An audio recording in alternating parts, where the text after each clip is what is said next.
From the Times and the Sunday Times, this is The Story. I'm Manveen Rana.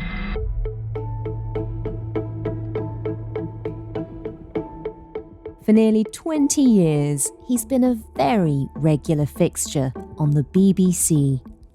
Hello, welcome to a brand new MasterChef competition. You are our first 6 cooks. How about that? We don't know. We may already have this year's winner in front of us. Gregg Wallace, the face, the voice, the famed co-host of the primetime cooking competition MasterChef, and its many spin-offs, MasterChef The Professionals and Celebrity MasterChef.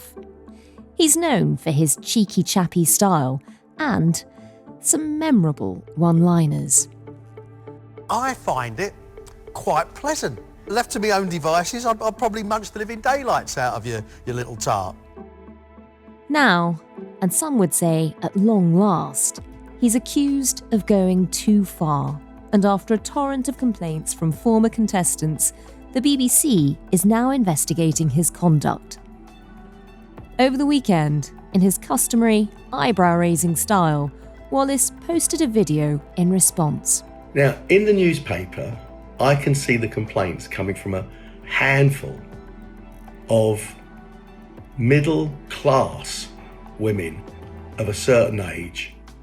Yesterday, he apologised for that video, but not before it had received a barrage of criticism, not least from 10 Downing Street.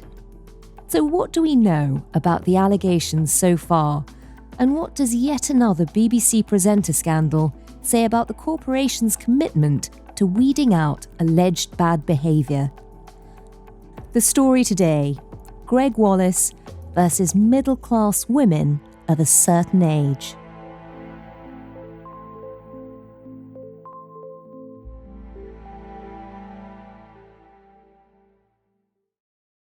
I'm Rosamund, the media editor of the Sunday Times.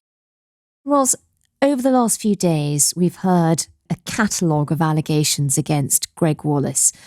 For the uninitiated, for the odd person who hasn't watched him on TV, just remind us a bit about his background. Who is he?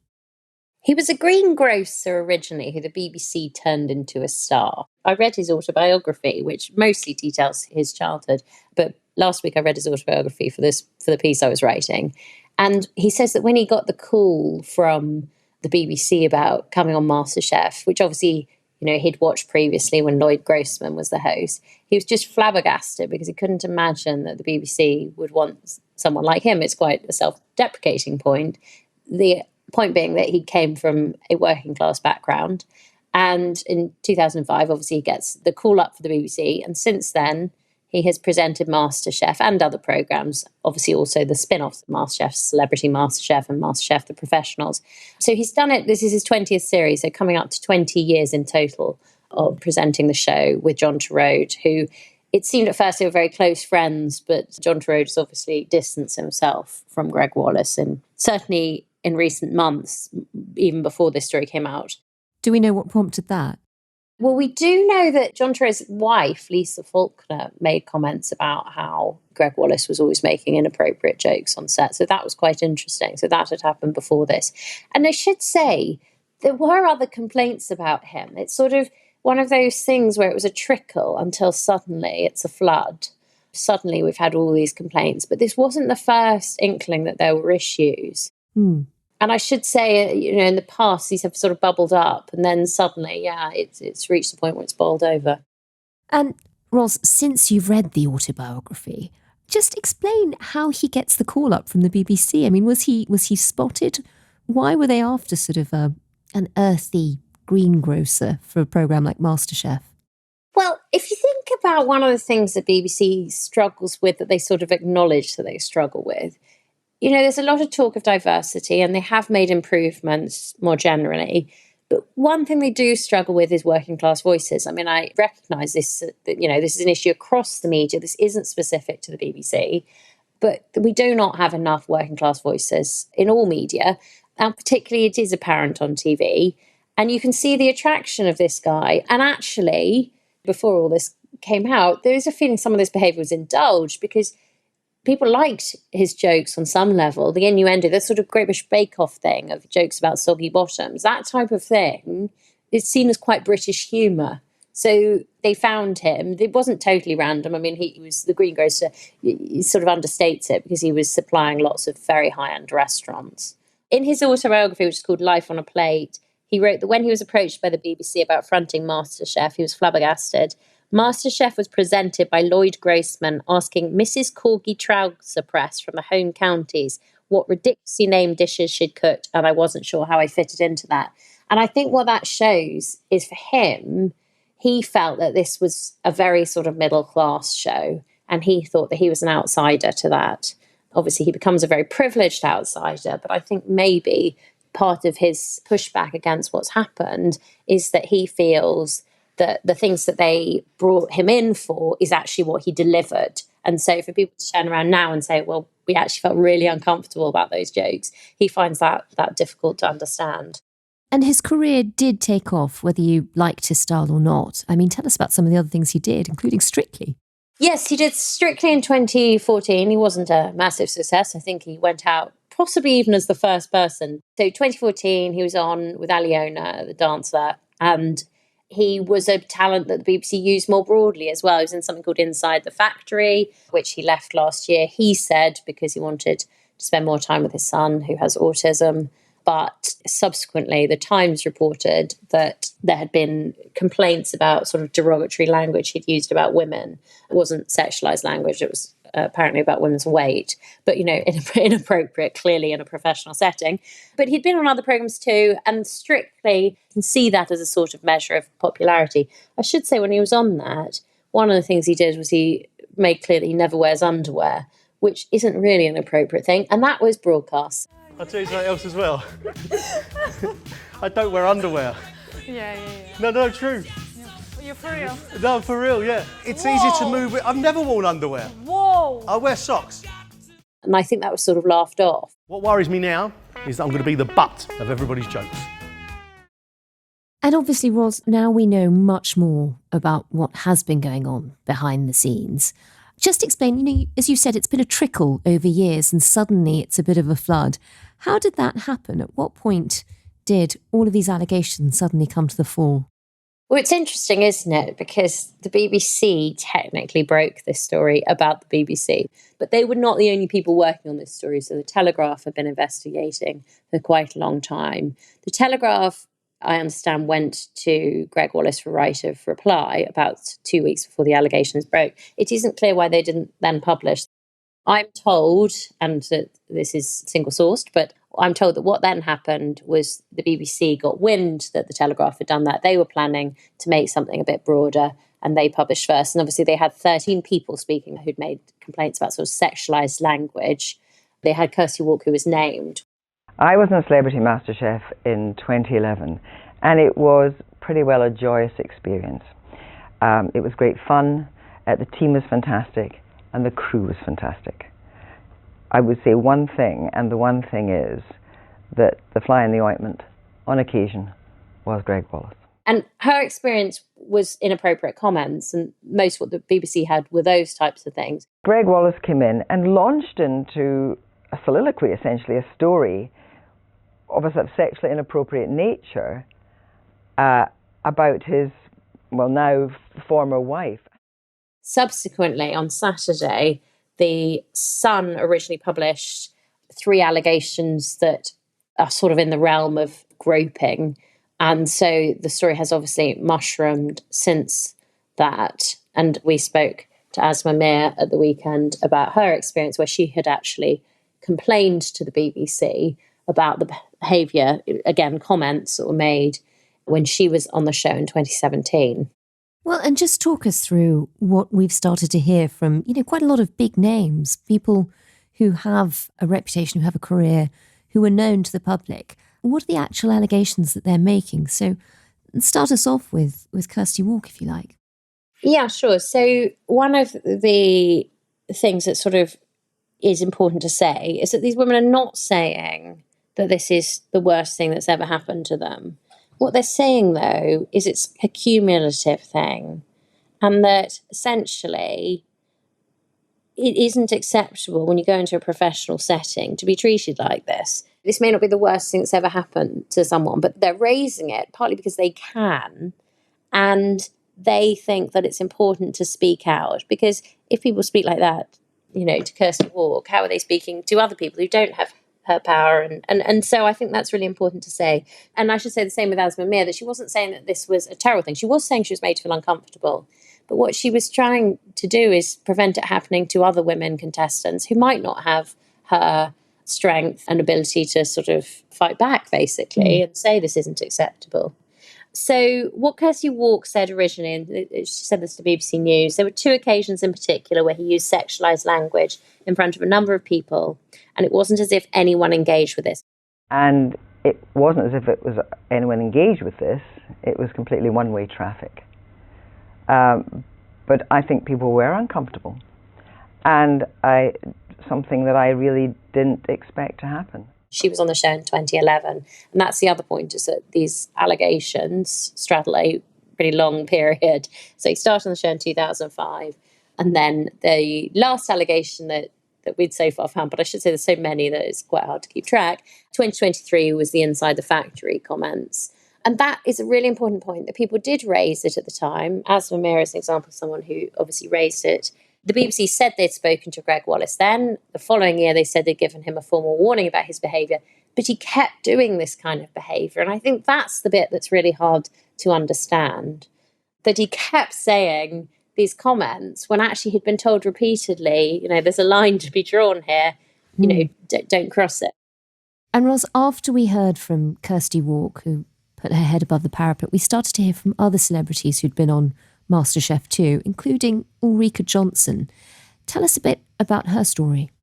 Yeah, so Ulrika Jonsson spoke out after the first sort of slew of allegations came out. So she spoke to The Telegraph, who, as I say, had been working on the story for a long time. And again, it was all to do with comments that she'd overheard. She'd become aware that a rape joke had been made when she was on the show. She was on the same episode as Asma Mir in 2017.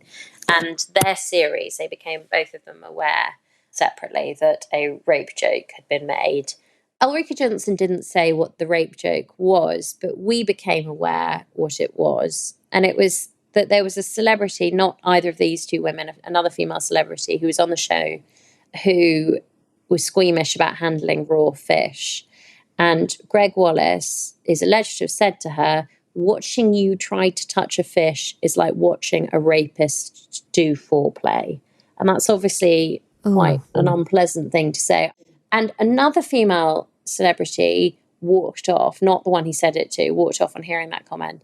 And from what we understand, he was made to apologise by the production team at the time to her, and did apologise that he had said something very offensive. But that's the pattern here, is that why is it that, so that was 2017, why is it that somebody is allowed in a professional setting, and of course he's still employed, I mean, he hasn't lost his job, he has stepped aside at this stage, though I think we'll see where that goes in the coming days. And Ros, I know that you spoke to Asma Mir for the Sunday Times. We've also heard allegations from Penny Lancaster and Emma Kennedy. Give us a sense of what else is coming out.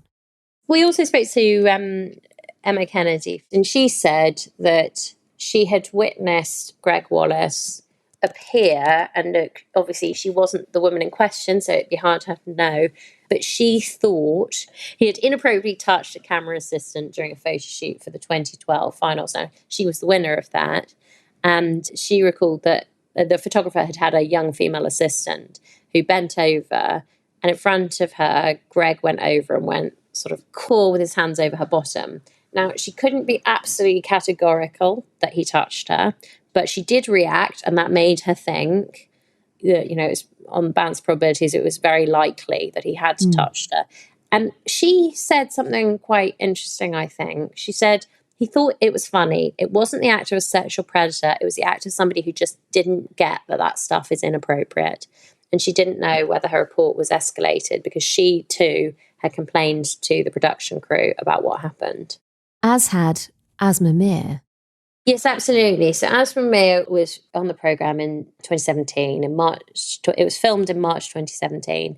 And it took her a few months to raise a complaint. What he said to her might not seem the worst thing that we're discussing here, but it was really inappropriate.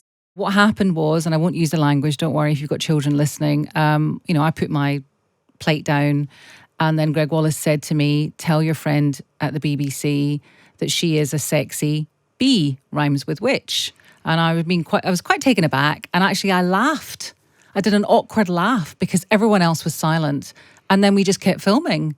And it just unsettled her, and she felt uncomfortable about it. And then obviously she heard about this comment, the rape comment that had been made to another contestant. And at that point, she decides that she's going to contact a Banijay are the company that own the company that makes MasterChef, a Banijay executive, and just raise what had happened.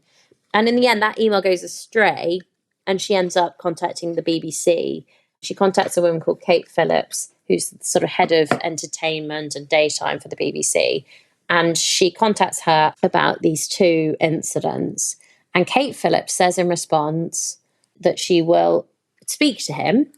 And actually says that the production company had already spoken to him during filming. But she says, I'll speak to him again and to the production company. And she says that she will ensure that if any other complaints are raised, they'll go straight to her. Which obviously means that the BBC was aware of his behaviour. We're not saying they were aware of everything, but they were certainly aware that there were complaints and that, this sexualised language that many people felt was inappropriate. It was something that was flagged to them 7 years ago now. So clearly these incidents have gone on since at least 2011, which is when Kirsty Walks had her experience. And we know that there have definitely been complaints made to the production company and to the BBC. Do we have any idea of how many of them and if any action was taken? Yes, there have been a number of times when people have made complaints. I mean, obviously, there's a question whether they're formal complaints or not, but certainly people have come forward in the past. So just to go through them, the ones we have certainty on the dates on. So Asma Mir complained in 2017, and that obviously went to a BBC executive. In 2018, he was given a warning about another complaint. In 2022, a letter was sent to the BBC that had multiple allegations of inappropriate behaviour by Gregg Wallace. The letter was sent by Dawn Elric to the BBC. She is a director and producer. She was sending it on behalf of other women who had contacted her. And at the time, the BBC said that it couldn't investigate them together. What they'd do instead was these people needed to send individual complaints directly to the BBC. Additionally, a member of the production staff has come forward to the Telegraph. She worked on MasterChef in junior roles between 2014 and 2015, and then worked on another of his programmes, Eat Well for Less, as an assistant producer. And she says that concerns about his inappropriate behaviour were ignored, that they were raised by people among production staff, but that people shrugged them off and didn't pay attention to them and didn't investigate them fully. And in terms of investigating them fully, do we know if any action was taken? Well, we know he received a warning, and he was spoken to in 2017 as well. But what we don't know is, as Mir said, how many strikes do you get here? Is it sort of 3 strikes and you're out? Well, clearly not. It is a question of how many times does somebody need to be warned before that becomes a reason for them not to be on a show. If you're enjoying this episode of The Story, you can listen to more by subscribing to the podcast. It's completely free, and we'll put a link below in the description box for different ways you can follow us.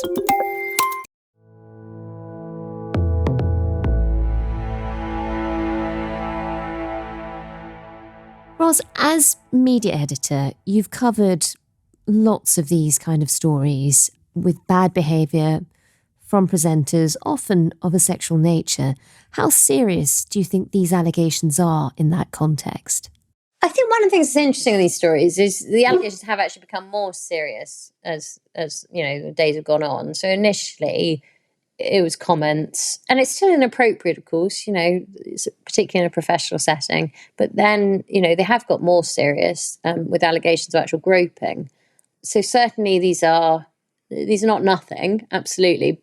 At the same time, obviously, having done the Russell Brand investigation, and I know quite a lot about allegations against Tim Westwood. I should add that both Tim Westwood and Russell Brand deny the allegations made against them. But we're not talking that pattern of behaviour. We're not talking that extreme a level of behaviour that has emerged about Gregg Wallace. And certainly some people don't feel he falls in that category of being an alleged predator. But he certainly has been making people feel very uncomfortable on set. And I say people. I mean, this is obviously predominantly women.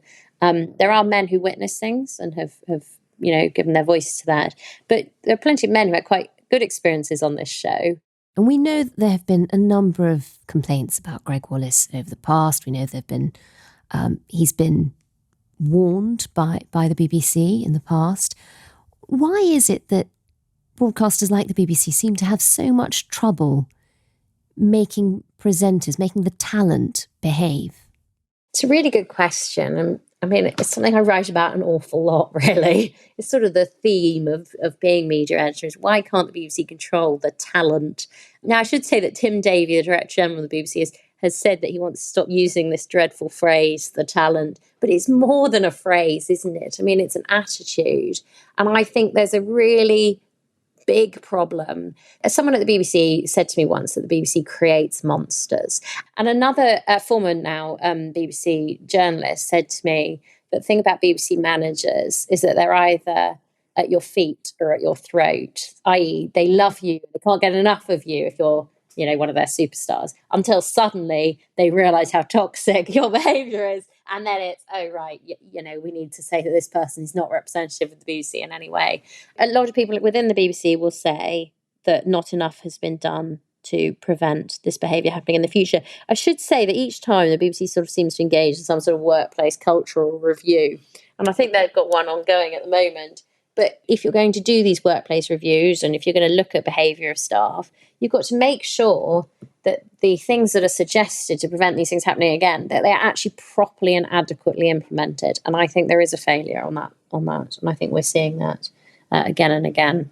And going back to Gregg Wallace, how has he responded to this avalanche of complaints and allegations that have come forward? I feel like he's been on a bit of a journey, hasn't he? That's a very good description. Days. Yeah, I mean, look, there have been some interesting interventions by him. First, he put out a denial. His lawyers said he'd not engaged in sexually harassing behaviour. He posted a video very early on Sunday morning, I think about 7:00, saying that these were allegations made by middle-class women of a certain age. Now, I've been doing MasterChef for 20 years. Amateur, celebrity and professional MasterChef. And I think in that time, I have worked with over 4,000 contestants of all different ages, all different backgrounds, all walks of life. And apparently now, I'm reading in the paper, there's been 13 complaints in that time. Now, in the newspaper, I can see the complaints coming from a handful of middle-class women of a certain age just from Celebrity MasterChef. This isn't right. I should add that Gregg Wallace himself is 60, but i.e. these were the complaints of grumpy old feminists, which unsurprisingly did not go down very well. And I should note one thing about that, which is that if some of these women are older, perhaps there are two reasons for that. The people who are named making these allegations, obviously other people have not been named who've made allegations, and they might well be younger for all we know. But the point about people who are willing to put their head above the parapet is Kirsty Walker is a very successful, brilliant journalist who is, in the nicest possible way, because I would love her to be on air forever, but she is towards the end of her career. She's incredibly successful. She's now no longer on Newsnight. And I'd made the point that it might be a little bit easier. I still think it's difficult, but it might be easier to put your head above the parapet when you've enjoyed success. You might also be rather sick of putting up with this kind of nonsense behaviour. And so there could be, a number of reasons why people feel when they're slightly older that they are more willing to speak out. The wording didn't help. The middle-class women of a certain age, which has sort of become a meme, but was also then talked about by Downing Street. Yeah, I mean, slightly bizarre that Downing Street has now weighed in on this and, in fact, said that, the spokesperson for Number 10 has said that this is misogynistic. And we've had the fact that Lisa Nandy, the culture secretary, has raised with the BBC the problems around the culture of stars' behaviour. Gregg Wallace today has apologised for saying that part of it, because I think a lot of people found it rather misogynistic to say, oh, these are just old women complaining, essentially. I want to apologise for any offence that I caused with my post yesterday and any upset I may have caused to a lot of people. I wasn't in a good headspace when I posted it. I've been under a huge amount of stress, a lot of emotion. I felt very alone, under siege yesterday when I posted it. He said that he may need to take some time out while this investigation is underway. So on Thursday, when the BBC reported the initial allegations, they also said that Gregg Wallace was stepping aside from the programme in order that the investigation could be carried out. He said that he may need to take some time out while this investigation is underway. He said he hopes people will accept his apology. And Ros, while that's perfectly fair, I imagine somebody who is facing all of those allegations, it must be incredibly stressful and difficult.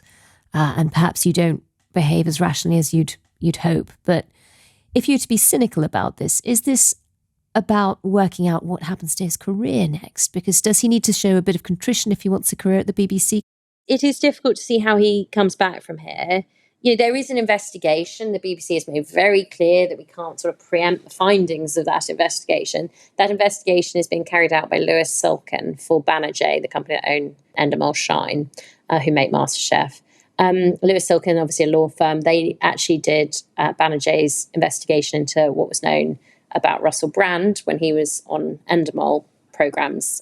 I should make clear that Banijay did not own Endemol Shine until 2020. So many of these allegations are before they were the owners of MasterChef. And Rupa Harker, Labour MP who sits on the Media and Culture Committee, she has said that they should pull the programme of MasterChef from the air. So that's one of the other challenges the BBC has now. Gregg Wallace is quite central to their Christmas coverage. The BBC put out his promotional material for Christmas on Friday, which was very poor timing. And he was still there in his Christmas jumper, photographed. So that was slightly unfortunate for them. But this is all still due to air with him in it. So obviously we shouldn't assume there's no route back for him because, the investigation has not been done yet.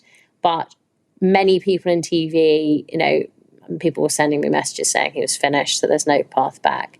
But look, we don't have the findings of the investigation yet, so we have to sort of wait and see there. And as we're recording on Monday afternoon, MasterChef is scheduled to go out on TV tonight. Just explain how difficult a decision this will be for the BBC. So an episode, I think, went out on Thursday night, so immediately after the allegations had come out. They could just put something else in the schedules. It's not that difficult to do that. But obviously it messes with the fact that, they publish those schedules quite far ahead and so on. It's also very difficult, I suppose, for the people who are contestants who spent a lot of time preparing and have competed at a very high level. Yeah, it's also very difficult for the contestants. And I should say there's a broader point here, which is that MasterChef is one of the great British success stories. I mean, there's many, many international shows. We don't actually have that many shows like this that are, obviously Strictly is a global phenomenon. But there aren't that many shows the BBC has that are these massive international hits that make actually very, very good money for them. And that, also on a sort of local TV level, employ a lot of young people starting out in the TV industry. So it's important for that reason. And it's obviously a very bleak time. The TV industry does not wish to see a whole bunch of jobs pulled away at a time when, so many freelancers in TV are out of work and struggling. There's some horrible statistic, like 60% of TV freelancers are currently out of work and lots of them are retraining. So nobody really wants to see this programme ended, I'm sure. So I think the BBC would be wise, and Banijay too, to expedite the process as much as they can while making sure it's done properly and ensure that, other people's jobs are protected, whatever happens, whether he comes back or not. I think that's really important. Banijay UK have said This week, the BBC received complaints from individuals in relation to historical allegations of misconduct while working with the presenter Gregg Wallace on one of our shows. Whilst these complainants have not raised the allegations directly with our show producers or parent company, we feel that it's appropriate to conduct an immediate, external review to fully and impartially investigate. Banijay UK's duty of care to staff is always a priority. The BBC have said, "We're always clear that any behaviour which falls below the standards expected by the BBC will not be tolerated. When an individual is contracted directly by an external production company, we share any complaints or concerns with that company and will always support them when addressing them. It would be inappropriate for us to comment on anything that could form part of Banijay's ongoing investigation or otherwise influence it." That was Rosamund Urwin, media editor for the Sunday Times. You can find all the coverage of this story at thetimes.com with a subscription. The producers today were Edward Drummond and Sam Chantarasak. The executive producer was Kate Ford. Sound design was by David Crackles and theme composition was by Mal Lassetto. If you can, please do leave us a review wherever you get your podcasts. Thanks for listening. See you tomorrow.